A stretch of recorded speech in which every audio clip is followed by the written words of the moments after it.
आप सभी को मालूम है कि 22 अप्रैल को आतंकी हमला होता है और उस आतंकी हमले के बाद में हमें उस पर रिएक्शन देना होता है। 6 तारीख की रात और 7 तारीख की दरमियानी सुबह भारत की तरफ से एक्शन होता है और अपने एक्शन में भारत आतंकियों के ठिकानों को निशाना बनाता है। और भारत ने पिछले समय पर किया है, चाहे सर्जिकल स्ट्राइक हो, बालाकोट एयर स्ट्राइक हो या फिर अब की स्ट्राइक हो। हर बार जब जब हम पाकिस्तान पर हमला करने गए हैं तो बिल्कुल प्रिसाइज और डेडिकेटेड स्थान पर हमला किए और हमला करके हम लौट आए। हमने अपने इस हमले में जब इवन 22 मिनट के लिए प्रधानमंत्री हो या विदेश मंत्री हो, उन सबने एक बात बहुत अच्छे से बोली है कि यह पूरा की पूरा कारनामा हमने 22 अप्रैल का 22 मिनट में किया था। 22 मिनट में हमला किया, उनके ठिकाने नष्ट किए और पाकिस्तान को इन्फॉर्म किया। इन्फॉर्म यह किया कि हमने आपके यहां पर आतंकी ठिकानों पर हमला किया है।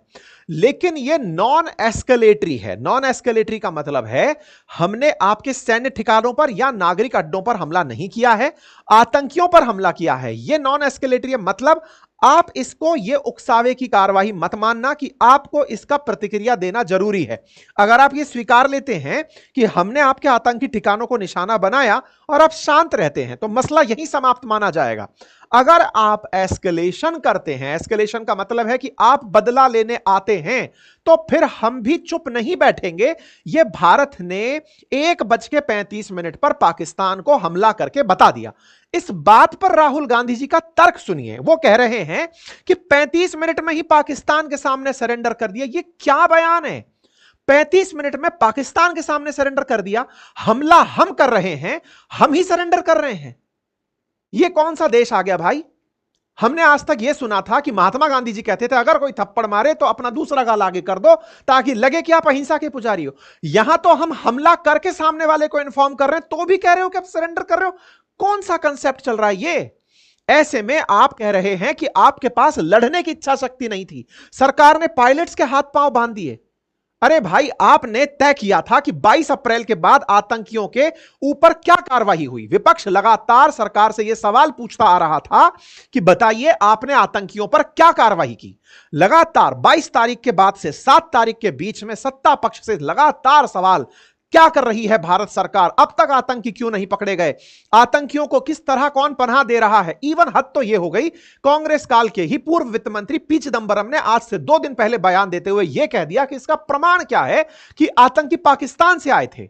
मतलब यह तो अब कांग्रेस की तरफ से सवाल बड़ा बनता चला जा रहा है कि वो चाह क्या रहे हैं, वो किसको खुश करना चाह रहे हैं। भारत के अंदर कौन सा ऐसा व्यक्ति है जो भारत के ही ऊपर उठ रहे सवाल, देश की सुरक्षा पे उठ रहे सवालों से खुश हो रहा होगा। अपोजिशन को सत्य मायने में यह सोचने की आवश्यकता है कि आपके आरोपों में वाहवाही नहीं है, तार्किकता आपको डिबेट में नहीं जीतनी है। यहां पर देश की सुरक्षा से ज्यादा सवाल देश की सम्मान का सवाल है कि आप क्या बात कर रहे हैं। राहुल गांधी जी कह रहे हैं कि अगर पीएम में इंदिरा गांधी का 50% भी दम है तो कह दे कि पाकिस्तान ने सीज फायर नहीं कराया, सिंदूर में भारत का एक भी फाइटर जेट नहीं गिरा।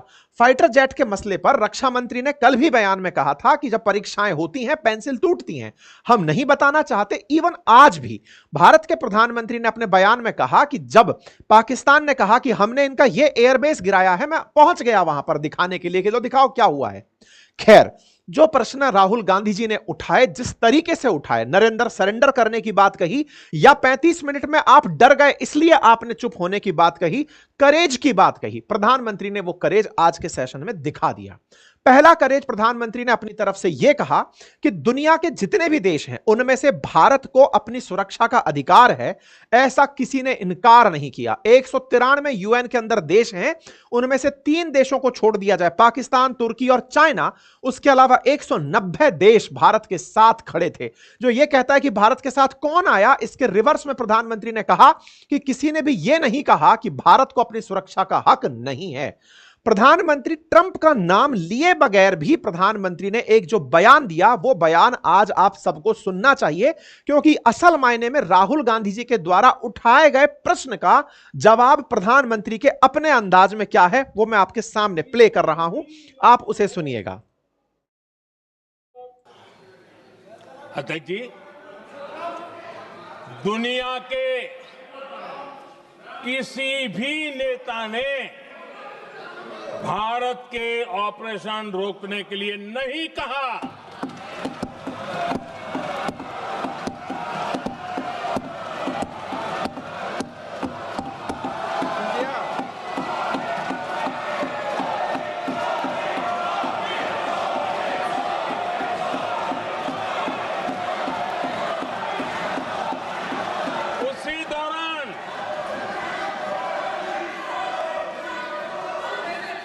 9 तारीख को रात को अमेरिका के उपराष्ट्रपति जी ने मुझसे बात करने का प्रयास किया। वो घंटे भर कोशिश कर रहे थे, लेकिन मेरी सेना के साथ मीटिंग चल रही थी, तो मैंने उनका फोन उठा नहीं पाया। बाद में मैंने उनको कॉल बैक किया। मैंने कहा कि आपका फोन था, 3-4 बार आपका फोन आ गया, क्या है? तो अमेरिका के उपराष्ट्रपति जी ने मुझे फोन पे बताया कि पाकिस्तान बहुत बड़ा हमला करने वाला है, ये उन्होंने मुझे बताया। मेरा जो जवाब था, जिनको समझ नहीं आता है उनको तो नहीं आएगा,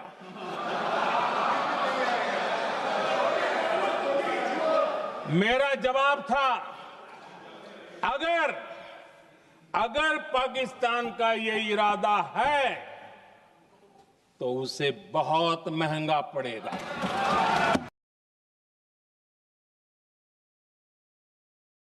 प्रधानमंत्री जी ने अपने बयान में 2 बातें बहुत स्पष्टता से कह दी, और उनमें पहला बयान था कि दुनिया का कोई भी देश हमसे सीज फायर की नहीं कहा।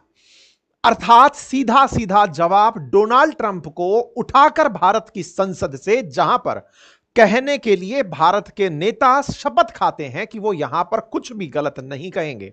ऐसे में आज प्रधानमंत्री के द्वारा जो बातें कही गई वो डॉक्यूमेंटेड होंगी आने वाले टाइम में कि ये सारी बातें हमें किसी ने नहीं कही कि हम सीज फायर करें। हां, 9 तारीख की रात को अमेरिकी उपराष्ट्रपति का मेरे पास 3 से 4 बार कॉल जरूर आया था। मैं अपनी सेना के साथ व्यस्त था, कॉल नहीं उठा पाया, रिटर्न कॉल किया और उनसे पूछा कि बताइए क्या कह रहे थे।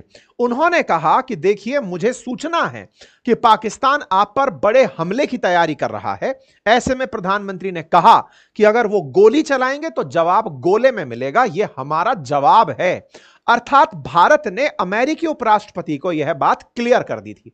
अब जब प्रधानमंत्री का यह बयान आता है तो पहला सवाल तो यही खत्म करते हैं कि क्या राहुल गांधी जी ने जो मुद्दा उठाया था कि आप में 50% भी इंदिरा गांधी का साहस है, तो सदन में आकर के कह दीजिए कि किसी ने सीज फायर नहीं करवाया था। प्रधानमंत्री ने आकर कह दिया कि किसी ने सीज फायर नहीं करवाया था। लेकिन यह दूसरा सवाल, आपने डोनाल्ड ट्रंप का नाम नहीं लिया। तो मैं आपको बता दूं मेरे प्यारे साथियों, प्रधानमंत्री की भाषण शैली की यह अद्भुत कला है कि वो कभी भी किसी का नाम नहीं लेते, अपने अपोजिशन में खड़े नेताओं तक का नाम नहीं लेते।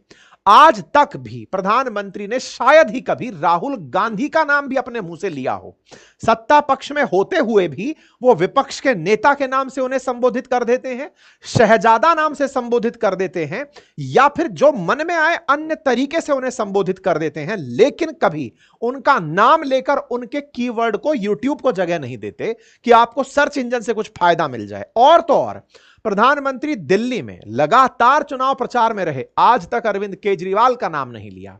वो तमाम प्रकार की बातें बोल देंगे कि सत्ता का परिवर्तन करने कुछ लोग आए थे, ये था वो था, नवाचार करने आए थे, राजनीति में भ्रष्टाचार करने लगे, शब्द सारे यूज कर लेंगे, लेकिन आपको व्यक्ति का नाम नहीं लेंगे।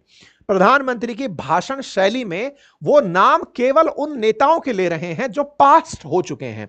वर्तमान में वो नाम किसी को भी कीवर्ड में देना ही नहीं चाहते कि इनका नाम इनके मुंह से निकला था, ताकि पता चले उनके नाम से उनका नाम जुड़ करके और ज्यादा वायरल हो जाए। नहीं चाहिए वायरलिटी।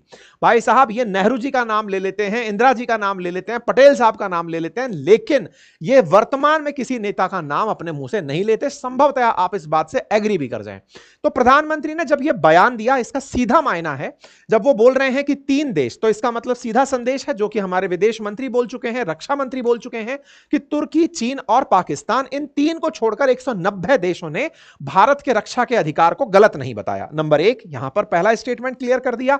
नंबर दूसरा, ट्रंप को झूठा कहने की अगर बात थी तो यहां पर स्पष्ट था कि वो साफ कह रहे थे कि हमें किसी ने नहीं कहा, और जेडी वेंस का हमारे पास कॉल आया। अब बात आती है कि प्रधानमंत्री ने यह बात सदन में कह दी, लेकिन सत्ता पक्ष की बातों को मान कौन रहा है? ऐसे में अगर अपोजिशन यह सवाल उठाती है कि क्या वाकई में यह बात थी या फिर यह मनगढ़ंत कहानी थी, तो चलिए मैं अब आपको तथ्यात्मक जानकारी जो मीडिया में उन दिनों चल रही थी वो एक बार दिखाता हूं। देखिए, पहलगाम की घटना के बाद प्रधानमंत्री, आपको याद होगा, उन दिनों गल्फ की यात्रा पर थे। 22 तारीख की घटना घटती है, सऊदी पहुंचे ही थे, तुरंत लौटकर वापस आते हैं और तुरंत सीसीएस की मीटिंग बुलाते हैं। कैबिनेट कमेटी ऑन सिक्योरिटी की बैठक होती है, तस्वीरें बाहर आती हैं।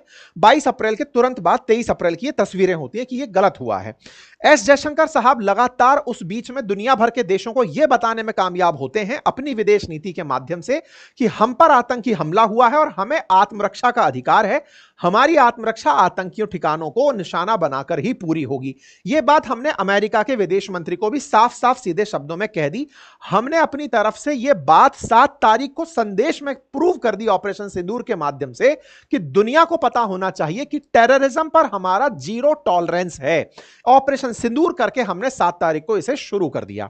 यह घटना 6 तारीख की रात 7 तारीख की सुबह की दरमियानी रात की थी। उस दौरान यह घटना घटी और जब यह हुआ उस बीच में भारत के द्वारा 22 मिनट की कार्रवाई में आतंकी ठिकानों को नष्ट करके, बिल्कुल वैसे ही जैसे हमने सर्जिकल स्ट्राइक में आतंकियों के लॉन्च पैड को निशाना बनाया, बिल्कुल वैसे ही जैसे हमने बाद में बालाकोट एयर स्ट्राइक में बेसिक जो जगह थी जहां पर ट्रेनिंग कैंप थे उन्हें हमने निशाना बनाया। इस बार उनके आकाओं के यहां पर जहां पर ये सुरक्षित पल रहे थे उनको निशाना बनाया। हमने हर बार अपना डिसिसिव काम किया और करके वापस आए। बिल्कुल उसी अंदाज में हमने ये काम भी किया और कह दिया दुनिया को कि ये हुआ है। अगले दिन आप सभी इस बात के साक्षी हैं क्योंकि हमने लगातार उस दौरान आपके सामने खबरों को विश्लेषण में लिया है और मैंने बताया भी था कि सुबह जब आर्मी की कॉन्फ्रेंस होती है, प्रेस कॉन्फ्रेंस, उसमें आर्मी अपनी तरफ से यह बात क्लियर करती है कि हमने पाकिस्तान को यह कहा कि यह घटना नॉन एस्केलेटरी है, अर्थात हम इसे उकसावे के रूप में नहीं कर रहे हैं, आप भी इसे उकसावे में मत लीजिएगा। अर्थात यहां पर समझने की आवश्यकता है, राहुल गांधी जी जो देश को भ्रमित करने के लिए ये सवाल लाइन यूज कर रहे हैं कि आपने 35 मिनट में ही सरेंडर कर दिया पाकिस्तान के सामने। जी नहीं, पाकिस्तान ने हम पर गोली नहीं चलाई थी, हम चलाकर उसको इंफॉर्म किए थे कि अब सुनिए ये हम चला दिए हैं, अब इसके ऊपर से आप मत चलाइएगा, अगर आप चलाएंगे तो उसे उकसावा माना जाएगा क्योंकि हमारे यहां आतंकी नहीं है, आतंकी तुम्हारे यहां है, हम कार्रवाई कर चुके हैं, अगर अब तुम आते हो तो इसको फिर हम उकसावा मानेंगे और हम उसकी कार्रवाई ताबड़तोड़ करेंगे। यह बात हमने सुबह प्रेस कॉन्फ्रेंस के माध्यम से दुनिया को भी बता दी थी कि हम यह कर रहे हैं। ठीक है साहब। अब साहब बात आती है 7 तारीख निकलती है, पाकिस्तान तैयारियां करता है कि बदला लेना है। 8, 9, 10 ये 3 रातें ऐसी हैं जिस बीच में पाकिस्तान की तरफ से कार्रवाइयां और हमारी तरफ से कार्रवाइयां होना शुरू होती हैं। पाकिस्तान हमारे क्षेत्र को निशाना बनाते हैं, 1000 से अधिक ड्रोन और मिसाइलें भारत पर फेंकी जाती हैं। भारत का आत्मनिर्भर रक्षा तंत्र उन्हें पूरी तरह से नेस्तनाबूद करता है और उन्हें टारगेट मतलब उनको टारगेटेड नहीं होने देता। भारत अपनी तरफ से पाकिस्तान में नूर खान, सरगुदा इन सब जगह पर टारगेट करने लगता है। इस बीच में और क्या हो रहा होता है, इस बीच में सऊदी के जो विदेश मंत्री हैं वो भारत की यात्रा पर होते हैं, ये हमने बताया भी था। भारत उनसे वार्ता कर रहा होता है, सऊदी के विदेश मंत्री हमसे कह रहे होते हैं कि अगर आप कहें तो हम पाकिस्तान से बात कर लें, पाकिस्तान वाले कह रहे हैं कि हम आपसे बात कर लें। भारत साफ साफ कह रहा होता है कि देखिए हमारा केवल टेररिज्म के खिलाफ एक्शन था, अब चूंकि वो अपनी तरफ से इस चीज को शुरू करना चाहते हैं तो रुकेंगे तो हम भी नहीं। भारत इस बात को भी बहुत अच्छे से स्पष्ट कर देता है। भारत की स्पष्टता बिल्कुल इस तरह चल रही होती है जैसे दुनिया को हम एकदम ट्रांसपेरेंट अंदाज में करने से पहले बता रहे थे, करने के बाद बता रहे थे। अब इसमें जेडी वेंस का नाम कहां से आता है जो प्रधानमंत्री ने आज अपने उसमें लिया है, उसको भी आके चेक कर लेते हैं। देखिए जेडी वेंस, आपको याद होगा जिस समय भारत में आतंकी हमला हुआ उस समय वो अपने परिवार के साथ भारत घूमने आए हुए थे। वो जयपुर आए हुए थे, उसके बाद में वो दिल्ली उनसे मिलने प्रधानमंत्री से गए हुए थे। 21 तारीख के आसपास जेडी वेंस भारत में थे। 22 तारीख को आतंकी हमला हुआ था, जेडी वेंस बीच में ही लौट भी चले गए थे। जेडी वेंस का प्रधानमंत्री ने घर में बढ़िया स्वागत किया था। जेडी वेंस की पत्नी भारतीय मूल की हैं, उनके बच्चों को बहुत अच्छे से प्रधानमंत्री मिले थे। इस पर जेडी वेंस की पत्नी ने यह कहा था कि उन्हें ऐसा लगा कि उनके बच्चों को दादा का मिल रहा है, कुछ उस तरह की आत्मीयता के साथ पीएम मोदी उनके बच्चों से मिले थे। तो अमेरिका को यह था कि जेडी वेंस की प्रधानमंत्री मोदी के साथ केमिस्ट्री अच्छी बन चुकी है क्योंकि ताजा ताजा वो मिलकर आए हैं। ऐसे में भारत से अगर कहा जाए कि वो इसे रोके तो जेडी वेंस के माध्यम से बात करके देखते हैं भारत से कि क्या बात होती है। अब इसको समझने की आवश्यकता है। आज 7 तारीख को जब यह घटना हुई, अमेरिका से उस समय रिएक्शन मांगा गया था, उसकी भी सारी कटिंग उपलब्ध है, जिसमें अमेरिका से पूछा गया कि भारत पाकिस्तान के बीच में यह घटना हो रही है, आप क्या करेंगे? तो उन्होंने कहा था this is none of our business. ये मैं लाइन पढ़ाऊंगा आपको। अमेरिका बोलता है कि यह हमारा कोई मतलब मसला ही नहीं है, हम इसमें कहां इन्वॉल्व होंगे, वो 2 देश हैं, आपस में निपटेंगे। 7 तारीख को जो व्यक्ति यह कह रहा है कि यह हमारा मसला नहीं है, अचानक युद्ध रुकने के बाद वो यह कहने लगता है कि हमने युद्ध रुकवा दिया। इस पूरी घटना को समझते हैं। देखिए क्या है, ये एक बार के लिए प्रधानमंत्री पर सवाल उठा दिया जाता है कि फर्जी बातें हैं, 3-4 बार कॉल आए थे, ये सब हो सकता है, प्रधानमंत्री पर विपक्ष इस तरह की चीजें उठा देता है। लेकिन CNN, अमेरिकी न्यूज एजेंसी के द्वारा 10 तारीख के दिन, 10 मई की बात बता रहा हूं, उस दिन एक रिपोर्ट जारी होती है। और वो रिपोर्ट क्या है? Vance called Indian Prime Minister to encourage ceasefire talk after receiving alarming intelligence। JD Vance ने भारत के प्रधानमंत्री से सीज फायर के लिए कॉल किया था। 10 तारीख के दिन यह वाली बात निकलकर आई थी जेडी वैंस का। अब यह कौन सा 10 तारीख की न्यूज है? 9 तारीख की रात की बात हो रही है ये सब। क्यों? क्योंकि 10 तारीख को सीज फायर रियल में हो गया था, तो 8-9 के बीच में तो सारा खेला चल रहा है। जिस समय जेडी वैंस का भारत के प्रधानमंत्री से बात हुई, CNN में यह बात छपी और उसमें यह कहा गया कि ट्रंप प्रशासन की तरफ से जेडी वैंस से कहा गया कि प्रधानमंत्री से बातचीत की जाए और उन्हें वास्ता दिलाया जाए कि सर अभी थोड़े दिन पहले मैं आपसे मिलकर गया हूं। और जेडी वैंस ने भारत के प्रधानमंत्री से कहा कि पाकिस्तान बड़े हमले की तैयारी कर रहा है। पाकिस्तान हमला करने ही वाला था, यह पाकिस्तान ने स्वीकार किया है। भारत उसके हमले से पहले ही उस ही रात्रि को पाकिस्तान के उन एयर बेसेस पर हमला कर देता है जहां से उनके फाइटर जेट, नूर खान एयरबेस, वहां पर भारत हमला कर देता है जहां से वो उड़कर हम पर हमला करने वाले थे। मतलब जेडी वैंस की कही हुई बात ने तो भारत को और उकसा दिया कि लो हम तो और हमला कर दिए। अर्थात जेडी वैंस ने पाकिस्तान का संदेश हमें पहुंचाया था कि वो बड़ा हमला करने का प्लान कर रहा है। क्या हम उसके बाद रुके? जवाब था नहीं, हम उससे ज्यादा भीषण हमला करके वहां आए ताकि वो हमला करने की स्थिति में ही ना रहे। यही बात प्रधानमंत्री ने अपनी तरफ से कही है।